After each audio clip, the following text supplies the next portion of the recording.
దాచి దాచి ఏమి చేస్తావు, సచిన రోజు ఎలా తీసుకుపోతావు,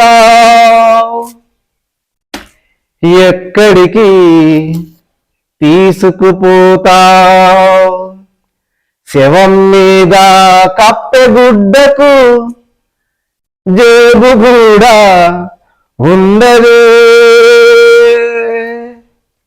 డబ్బంటే మనిషికి అవసరమే గాని మనిషే డబ్బుకు బానిసగా కూడదు.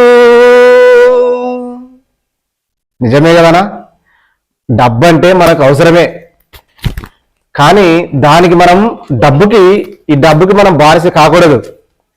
ఈ డబ్బు కోసం ఈరోజు చాలా మంది ఆత్మ గౌరవాన్ని తాకట్టు పెడుతున్నారు, వాళ్ళ శరీరాన్ని అమ్ముకుంటున్నారు, దొంగతనాలు చేస్తున్నారు, బ్రోకర్ పనులు చేస్తున్నారు ఈ డబ్బు కోసం. ఒక పక్క వాళ్ళు బ్రోకర్ పనులు చేస్తూ డబ్బు కోసం, ఒక పక్క కొంతమంది యువతను చెడగొడుతున్నారు, ఆడపిల్లల్ని. చాలా ఘోరంగా తయారవుతుంది ఈరోజు సమాజం రోజు రోజుకి. దయచేసి డబ్బు మనకి అవసరమే కాదనను నేను కూడా, నాకు కూడా అవసరమే డబ్బు. కానీ దీనికోసం మనం నీతి నిజాయితీగా కష్టపడాలా, ఆత్మ గౌరవంతో కష్టపడాలా, ఆత్మ గౌరవంతో బతకాలా. అంతేగాని ఈ డబ్బు కోసం నీచమైన పనులు చేస్తూ, దొంగతనాలు చేస్తూ, రౌడీజాలు చేస్తూ, ప్రకృతిని నమ్ముకుంటూ, హత్యలు చేస్తూ అవసరమా ఈ డబ్బు కోసం? ఎవరు హత్యలు చేసి నమ్ముకొని పంచభూతాలను దాచుకుని అమ్ముకుని ఈ బ్రోకరిజం చేసి ఒకరి శరీరాలను నమ్ముకొని డబ్బును సంపాదించి రకరకాల తప్పులు పొరపాట్లు చేస్తున్నారు ఈరోజు జనాలు.